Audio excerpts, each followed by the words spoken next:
Hola oyentes de Radio Sefarad y bienvenidos a las noticias comentadas por Jorge. ¿Qué tal? ¿Qué tal, Alejandro? Vamos con los titulares de hoy. Nuevo ataque vandálico contra un cementerio judío en Estados Unidos, esta vez en Filadelfia. El Ministerio de Salud israelí amenaza con dejar de tratar a heridos sirios si el Estado no abona los costes. 2 judíos atacados por una turba en un suburbio de París, ignorados por la prensa local. Maduro se reúne con los representantes de la comunidad judía venezolana.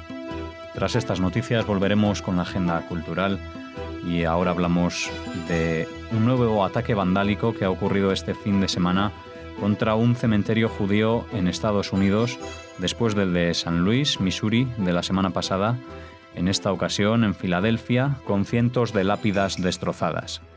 Este nuevo hecho antisemita viene a sumarse a la ola de amenazas de bomba en numerosos centros judíos desde que el nuevo presidente asumió el poder. También se ha visto un notable incremento de pintadas nazis en paredes y otros lugares públicos. Israel ha hecho pública su preocupación, instando a las autoridades estadounidenses a actuar de forma inmediata y contundente para frenar esta ola de atentados antisemitas. En el caso concreto del cementerio, aún se desconoce si responde a esta motivación o fue obra de vándalos o ebrios. Claro, lo que pasa es que, uno dice también puede ser obra de unos chicos que estén borrachos y tal, pero es que antes de que estuviera Trump, ¿por qué los borrachos y los vándalos no se metían con los cementerios judíos? ¿O no lo publicaban antes? Eso es mi duda, porque últimamente se habla mucho de esta ola de atentados, de falsas bombas que informan a centros judíos. Parece como que hay mucho movimiento antisemita en Estados Unidos, pero de baja intensidad. La pregunta que desconozco es si esto responde a algo que está pasando de verdad o es que están poniendo el foco sobre este tema por algún motivo también de agenda política, que puede ser de que la prensa, como Trump está tan agresivo con la prensa, pues trate de mostrar las sombras de Trump, que se postula como un defensor de Israel y de los judíos, pero que por otra parte sus contactos con la ultraderecha y con el Ku Klux Klan, pues puede ser que les animen a este tipo de ataques, ¿no? Bueno, eso es algo que desconozco, pero lo que sí conocemos es que esto no se puede tolerar y esperamos que el gobierno norteamericano reaccione de una manera contundente en este sentido. Claro que es muy difícil porque una cosa es que alguien ataque en la calle a alguien y entonces se lo puede identificar de alguna manera, o incluso si lo persigue por internet, pero un ataque hecho de madrugada en un cementerio abandonado es muy difícil de investigar, a menos que se produzca, no sé, es un sitio público por donde pasa mucha gente, entonces tampoco las huellas que puedan dejar pueden saberse con la ciencia cierta si son los que vinieron a destrozarlo o son gente que han visitado el cementerio el día anterior. Y también con el tema de las llamadas telefónicas me imagino que se podría hacer algo, pero que es un tema difícil. De todas maneras, otra vez, vamos a ver de qué manera responde Trump a este desafío que va más allá de su apoyo o no a la situación de Israel en Medio Oriente. Estamos hablando de los judíos de Estados Unidos, que no siempre y no mayoritariamente han apoyado al presidente Trump, pero que en este momento están sufriendo estos ataques. Hablamos ahora del Ministerio de Salud israelí, que advirtió de que dejará de tratar a heridos sirios en sus hospitales a partir de la próxima semana si el Estado no abona los costes que ese tratamiento genera. El titular de la cartera, Yaakov Litzman, lamentó que el Ministerio de Defensa, cuyo personal militar se encarga de atender a los heridos que cruzan la línea fronteriza con el país vecino, no esté efectuando los pagos como consta en el acuerdo de asistencia. El hospital de Nahariya, en el norte del país, es quien soporta la carga del tratamiento humanitario de la mayoría de estos heridos. En los últimos años, Israel ha atendido a cientos de civiles y rebeldes sirios que han entrado en su territorio y que, después del tratamiento, son devueltos a Siria.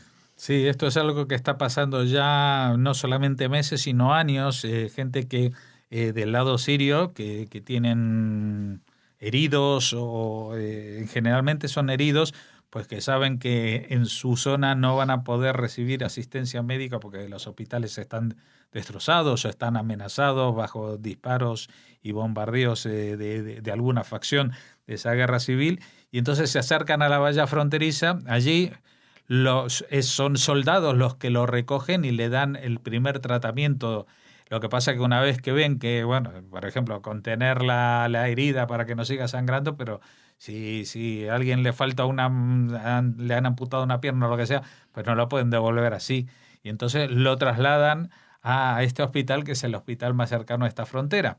¿Qué pasa? Que bueno, que está muy bien esto de socorrer a la gente que lo necesita, pero necesita también organizarse la burocracia interior, porque el hospital de Naharía parece que está desbordado, que tiene que atender a estos enfermos o heridos añadidos, y pues la gestión sanitaria en Israel está privatizada de alguna manera. Los centros son públicos, pero que el control trabajan con presupuestos, y entonces si se salen de ese presupuesto tienen problemas. Por lo tanto, ha habido un toque de atención del ministro de Salud. Yo creo que esto se va a solucionar, por eso ha dado el plazo de una semana. Yo creo que durante esta semana se hablará, porque teóricamente alguien se tiene que hacer cargo. Si no es el Ministerio de Defensa, al cual alude directamente el ministro de Salud, pues que sea alguna partida especial del Ministerio de la Gobernación, de la Presidencia, el que se haga cargo de este tipo de ayuda humanitaria, con que se cubre la salud de muchos cientos de civiles y aún de rebeldes, de combatientes sirios que llegan heridos a la frontera para recibir ayuda médica. El ministro del Interior de Francia expresó su indignación por el reciente ataque contra 2 hermanos judíos de 29 años y 17 años que fueron atacados en un suburbio del noreste de París mientras iban en un vehículo que fue bloqueado por otros. Los ocupantes, que usan la tradicional gorra o kipá, fueron arrastrados a un callejón. Uno de los agresores apareció con una sierra e intentó amputarle un dedo a uno de ellos, causándole graves heridas en la mano después de que intentara serrar la cabeza de su hermano. Los agresores rodearon a los hermanos, los patearon y les propinaron numerosos golpes de puño, mientras los amenazaban. El diputado judío del Parlamento francés, Meyer Habib, manifestó que el antisemitismo está muy vivo en Francia, especialmente entre la izquierda radical, y añadió: «Si los judíos ya no pueden vivir más en Francia, no es un problema de los judíos, sino de Francia».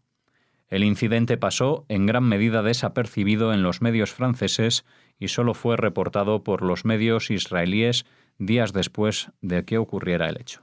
Sí, es un terrible ataque que tuvo lugar, pero como no hubo muertos, pues la prensa francesa en este caso, iba a decir la prensa española, pero por supuesto si la francesa no reportó, tampoco reportaron ningún medio extranjero, excepto los de Israel, que se enteraron del hecho a través del tío de estos chicos, que es el presidente de la comunidad judía de esa localidad, de ese suburbio o banlieue de París.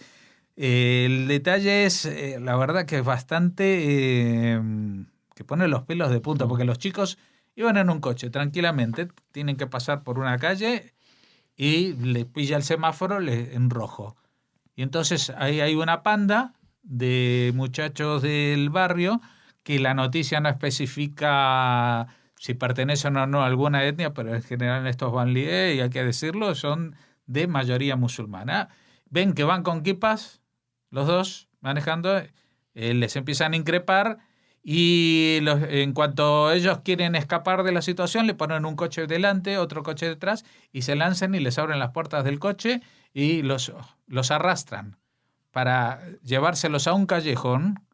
Y en ese callejón, pues es donde le dan las patadas, ocurre todo esto. El tema de la sierra no está muy claro si hubo agresión en ese sentido o no. Que hubo alguien con una sierra, sí, pero que si le llegó a hacer pasarle la sierra por la mano, algunas fuentes decían que le amputó el dedo, otras que no le pasó nada, pero que le iban a amputar el dedo porque salió a defender a su hermano menor, que le habían puesto la sierra directamente en el cuello, como para cortarle el cuello.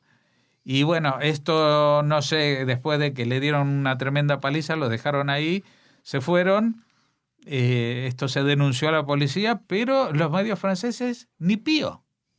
O sea, el escándalo va más allá de un ataque que es terrible, pero que afortunadamente no causó víctimas mortales, solamente heridos.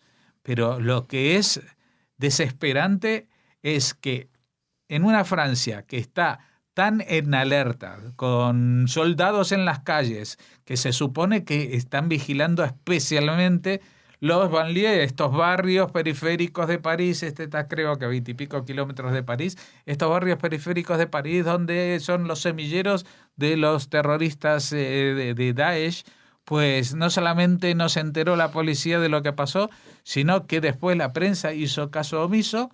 Y entonces, ¿qué sensación le quedan a los judíos que habitan en Francia? Pues lo que transmitió este diputado, diciendo de que este ataque no es un problema para los judíos, sino que es un problema para Francia, porque Francia, por más cachetazos que le están dando, todavía no espabila. Llevamos más de 2 años desde los ataques de Charlie Hebdo. ¿Y qué ha pasado? Pues que Charlie Hebdo, después de estos 2 años de glorificación y Je suis Charlie Hebdo, ha cerrado. Y ha cerrado no porque la gente no lo compra, Ha cerrado porque aparte de que la gente igual ha perdido cierto interés, hay intereses para que eso no siga en pie. Y ha cerrado, y luego las agresiones que han tenido lugar contra lugares judíos, contra sinagogas, contra el supermercado kosher, todo esto es como si no existiera y como que solamente existieran los discursos presidenciales y todo el mundo temiera a un futuro en el que puede venir Marine Le Pen, que a mí me parece que sería horrible, pero vamos a ver, lo que tienen ahora, ¿qué es lo que tienen? ¿Qué es lo que tienen? Tienen mentiras que se repiten y que se eternizan y que encima, después de lo que pasó en Estados Unidos, cuando a una administración que todo el tiempo se niega a dar el nombre concreto de que un ataque terrorista es yihadistas, pues no solamente Francia, también Alemania ha hecho lo mismo. Ha habido un atropello de alguien que después de atropellar gente iba con un cuchillo en la mano y otra vez, no, es un desequilibrado mental. Enseguida, o sea, el terrorismo no se confirma hasta que se tienen todos los documentos en la mano, que ya se ve que ha jurado fidelidad a Daesh y ha estado en Siria. Entonces sí dicen que tiene algo que ver con grupos extremistas. Pero si no, para decir que es un desequilibrado mental y que no tiene nada que ver con el terrorismo, no les faltan ni 2 minutos. Hasta que no se demuestre la contraria, cualquier terrorista es un desequilibrado mental y no un terrorista yihadista. El martes 21 de febrero se llevó a cabo una reunión entre representantes de la comunidad judía venezolana y el presidente Maduro, al que asistieron el presidente y vicepresidente comunitarios Saúl Levine y Elías Farache, acompañados por el rabino Isaac Cohen y el expresidente de la comunidad Hilo Ostfeld, en la que también estuvo presente la primera dama, la canciller, la ministro del despacho de la presidencia y el ministro del Poder Popular para la Comunicación e Información en respuesta a una solicitud cursada hace algunos meses por parte de la comunidad. Aunque no hubo declaraciones oficiales, se habló de temas de kashrut, de la inquietud de la comunidad por las relaciones cercanas con países como Irán, por sus expresiones anti-Israel, del resurgimiento del antisemitismo, al igual que la preocupación por comentarios denigrantes de Israel en medios afectos al oficialismo. Situación, el de las relaciones diplomáticas interrumpidas con Israel, que Maduro dijo que repensaría. Yo, la verdad, no me creo que Maduro se vaya a repensar eso, porque en la misma semana recibió al digamos, del encargado de Relaciones Exteriores de la Autoridad Nacional Palestina, tratando de crear un frente común contra Trump y contra... y si están tan juntos con los palestinos, no creo que se vayan ahora a ser amigos de los israelíes. Me parece muy raro. Me parece que esto está hecho para demostrar, dar cierta imagen de acercamiento, de que hay un diálogo con las minorías, etcétera, etcétera. Pero la realidad es que en los medios de comunicación que son, como dice en la noticia, afectos al oficialismo, o sea que son títeres del gobierno de Maduro, pues se criminaliza todo el tiempo a Israel y de alguna manera también soterradamente a los judíos.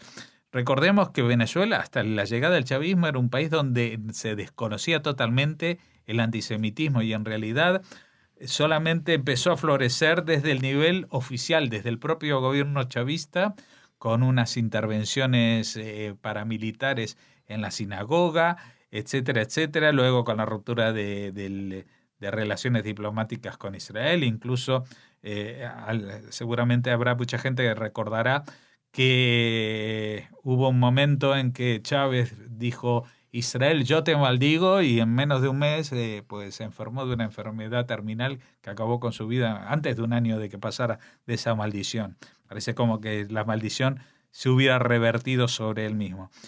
En este momento y con el régimen de Maduro no creo que haya ningún acercamiento a Israel y no creo que vayan a hacer muchos gestos de acercamiento o de pacificación con la comunidad judía de Venezuela, que antes era una comunidad muy grande, muy próspera y que hoy en día se encuentra la mayor parte ya dispersa en otros países porque no se sentían cómodos y no se sentían seguros en Venezuela. Una gran parte de ellos han llegado incluso a España y otra gran parte pues se han reubicado en países cercanos como Costa Rica, Panamá, etcétera, tratando de mantener sus negocios pues desde la distancia corta. Así que lo siento, Maduro, pero yo no te creo. Bien, pues aquí, Jorge, terminamos las noticias de hoy. Mañana regresamos con más. Ahora hacemos una pausa y volvemos con la agenda cultural.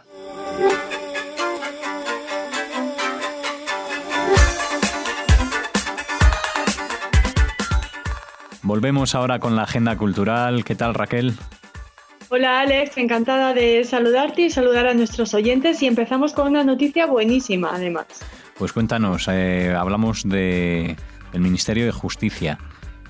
Sí, el Ministerio de Justicia español ha exonerado a los sefardíes mayores de 70 años de las pruebas de idioma castellano y de conocimientos constitucionales y socioculturales que son necesarias o que eran necesarias hasta este momento para estas personas mayores de 70 años para obtener la nacionalidad española. Lo hace para lograr que la ley que entró en vigor en octubre de 2015 cumpla su objetivo de servir de reparación histórica a los judíos expulsados en 1492.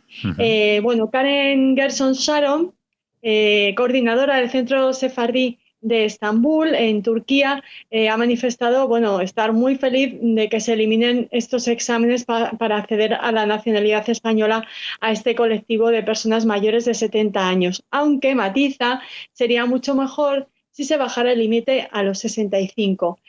Karen Gerson ha dicho: somos una comunidad no muy joven, lo ha admitido, y los mayores tienen problemas de vista y oído que les dificultan superar las pruebas. Y esto lo sabemos desde el principio, Alex. Claro. Sobre todo hemos hablado de este tema muchísimo con Carmen Álvarez y las personas del Instituto Cervantes de Tel Aviv, que tienen que apoyar a estas personas que acudían sabiendo judeo-español, pero claro, desconociendo la gramática actual de nuestro idioma y que tenían muchas dificultades porque ya, pues no es lo mismo presentarte un examen con 35 años que con 70 y más, ¿no? Claro. Y la verdad es que es una noticia buenísima, nos alegramos mucho por todas estas personas que están en el proceso de obtener la nacionalidad, mayores de 70 años, a ver si se baja el límite, ¿no? A los 65. Claro, atendiendo a los deseos de Gerson Sharon y de muchos otros más, pues el Ministerio de Justicia español nos hace caso y se rebaja un poquito más ese límite hasta los 65 para que nuestros futuros compatriotas, que ya lo son, de alma, pues no tengan tantas dificultades a la hora de obtener esta nacionalidad que para muchos es un sueño cumplido. Bueno, pues veremos si es así. Por el momento nos alegramos de que al menos hasta los 70 se haya puesto ese límite y puedan obtenerlo sin necesidad de examinarse.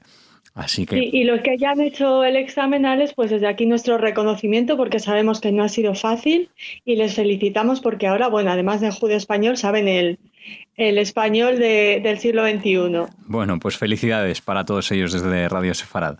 Vamos ahora a hablar de los restos de Hilde Nazan, la canaria que quedaba viva y víctima del Holocausto. Ha sido enterrada este lunes en Israel.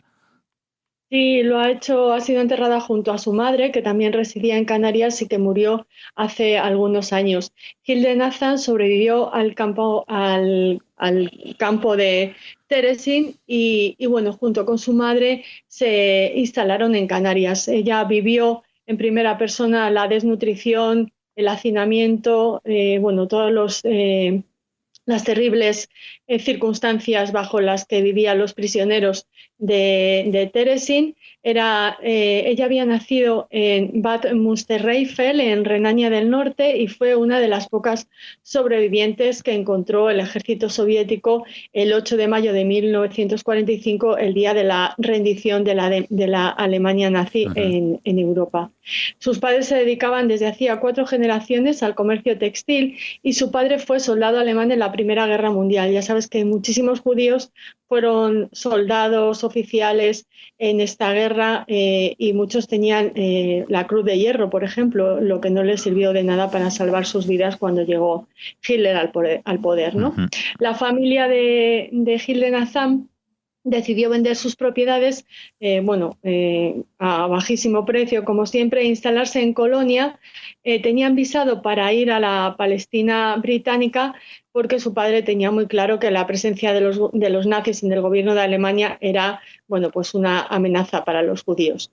Ella fue testigo de las primeras deportaciones en masa de judíos de Colonia al norte de Praga. Lo recuerda en sus memorias, entre otros momentos estremecedores. Estas memorias serán además editadas en breve, así que estaremos al tanto de esta publicación. Después de la guerra, el padre de Hilde falleció, fue enterrado en Alemania. Como les hemos comentado, Hilde y su madre vinieron a vivir a Gran Canaria, donde encontraron un poco de la paz y la tranquilidad que se merecían después de todo lo que habían sufrido.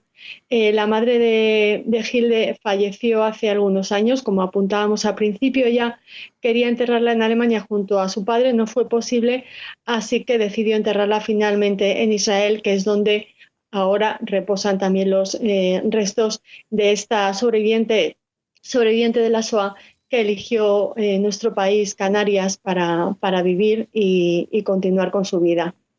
Bueno, pues estaremos, como tú decías, también atentos a la publicación de esos diarios, ¿no?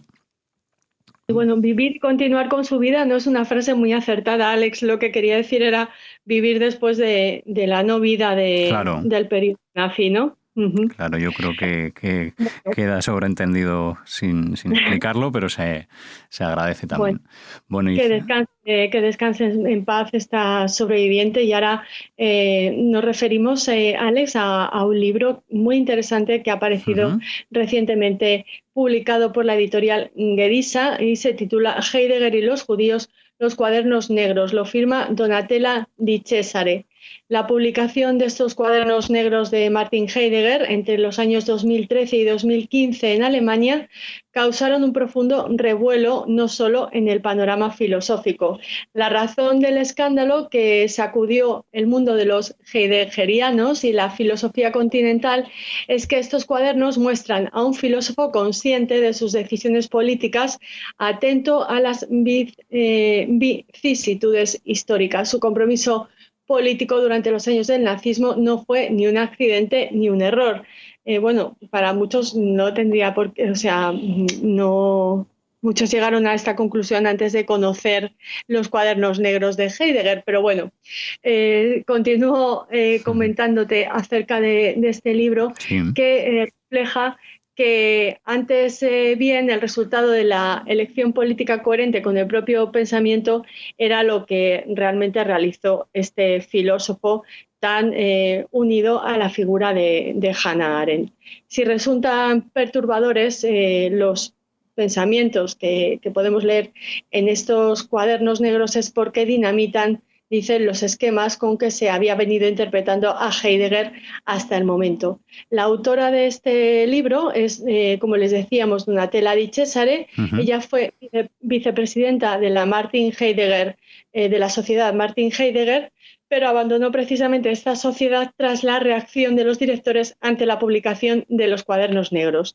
Debido a su larga trayectoria e implicación, es considerada una figura relevante en el estudio del pensamiento de Heidegger. Además, la autora es miembro del Comité Científico del Museo del Holocausto y experta en filosofía judía. Así que la persona perfecta para hacernos llegar estos cuadernos negros de Martin Heidegger. Les recordamos el título del libro de la editorial Gedisa, Heidegger y los judíos, los cuadernos negros de Donatella Di Cesare, un libro al que intentaremos dedicar nuestra atención en el nuevo programa que sustituye al Marcapáginas. No sé si habéis comentado por qué ha desaparecido el nombre de Marcapáginas, Alex. Bueno, pues creo que no lo hemos dicho aquí en la radio, en la antena. Vale. Porque por lo visto una radio, además vecina de nuestro estudio, que no se encuentra muy lejos de aquí, debe tener un nombre o ya o lo tenía hace tiempo, que es exactamente igual, ¿no? Marcapáginas. Sí. Lo que pasa es que, temas legales, ¿no? Que hay en el mundo, tiene registrado el nombre Marcapáginas como tal. Entonces, pues nosotros hemos decidido, evidentemente, sin ningún problema, pues renunciar a utilizarlo, y ahora Marcapáginas pasa a ser Sefer. Sefer de libros y autores es el nuevo título de nuestro programa dedicado a los libros, a las novedades editoriales. Así que esperamos contar también con la fidelidad de nuestros oyentes en este programa, que sigue siendo el mismo, pero con un título diferente. Eso es, Sefer de libros y autores, lo que era el Marcapáginas, sigue aquí en Radio Sefarad con ese nuevo título, que te agradezco que lo comentes, porque está bien decirlo, porque mucha gente pues también, evidentemente, claro, se ha podido quedar un poco pues confusa diciendo ¿dónde está mi Marcapáginas que escucho todas las semanas, ¿no? Así que por eso es. Así que nada, Raquel, muchas gracias por la agenda de hoy, por todas, y mañana estamos aquí de nuevo con todos los oyentes de Radio Sefarad. Hasta mañana, gracias.